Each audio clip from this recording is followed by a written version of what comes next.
তো হ্যালো আমার ফেসবুক পরিবারকে অসংখ্য ধন্যবাদ আমার সাথে থাকা, আমার পাশে থাকবার জন্য। তো যাই হোক কথায় আসি। আজকের কথাটা হচ্ছে তুলসী কে? আর তুলসী কিভাবে বৃক্ষে পরিণত হলো? এই দুটো প্রশ্নের উত্তরেই আমি বলবো। তুলসী কে? তো সাধারণ বিচারে তুলসী হচ্ছে সুগন্ধি আর ঔষধি এক প্রকার উদ্ভিদ। মূলত তুলসী হলো লক্ষ্মী দেবী তথা রাধা রানীর অংশ স্বরূপা সখী এবং ভগবান শ্রীকৃষ্ণের প্রেয়সী। তিনি কেদার রাজা কন্যা বৃন্দা দেবী নামে যজ্ঞকুণ্ড থেকে আবির্ভূত হয়েছেন। এটা হচ্ছে তুলসী কে? তার প্রশ্নের উত্তর এইটা। এবার হচ্ছে তিনি কিভাবে বৃক্ষে পরিণত হলো?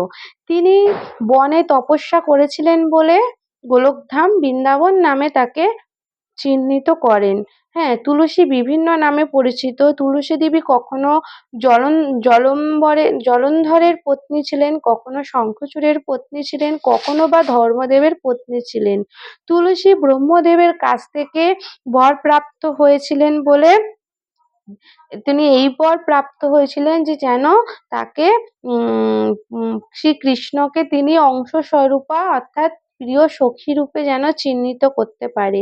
তুলসী ছিলেন শঙ্খচূড়ের পত্নী আর শঙ্খচূড় ছিল দেবতাদের উম পরাধী মানে পরাক্রমী, মানে দেবতাদের বিরুদ্ধে পরাক্রমী এবং দেবতাদের সঙ্গে সবসময় যুদ্ধতে উনি মত্ত থাকেন। তো শঙ্খচূড় ব্রহ্মদেবের কাছ থেকে এই বর প্রাপ্ত হয়েছিল যে তিনি অমর হয়ে থাকবেন, কারণ তাকে কেউ হত্যা করতে পারবে না। একমাত্র তার যদি বিবাহিত হয় তো তার স্ত্রী একমাত্র থাকবে তার মৃত্যুর মূল কারণ। তার স্ত্রীর যখন সতীত্ব নষ্ট হবে তখনই কিন্তু তাকে হত্যা করা যাবে, তার আগে নয়।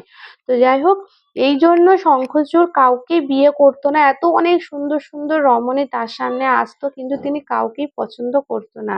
কিন্তু তুলসী তথা বৃন্দাবন এতই সুন্দর ছিল, মানে তিনি এতই মানে রূপবতী ছিলেন যে শঙ্খচূড় তুলসীর মুখ থেকে তুলসীকে দেখে অর্থাৎ বৃন্দাবনকে দেখে তার চোখ ফেরাতেই পারছিল না। অবশেষে তা তুলসীকে বিবাহিত করে শঙ্খচূড়। তো এইটাই দেবতারা ছলনার আশ্রয় নেয়।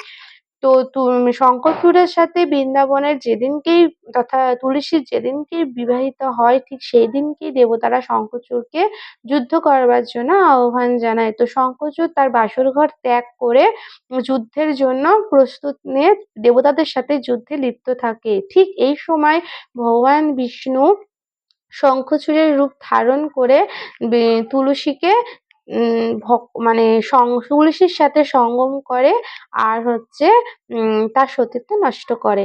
তো তার সাথে সাথেই তুলসীর কাছে এসে খবর পৌঁছায় যে শঙ্খচূড়ের মৃত্যু হয়েছে। সঙ্গে সঙ্গে তুলসী শঙ্খচূড়কে বলে যে আপনি কে? আপনি আমার পতি হতেই পারেন না, নিজ রূপে ফিরে আসো। তখন শঙ্খচূড় তার নিজ রূপ ধারণ করে বিষ্ণু রূপ নেয়।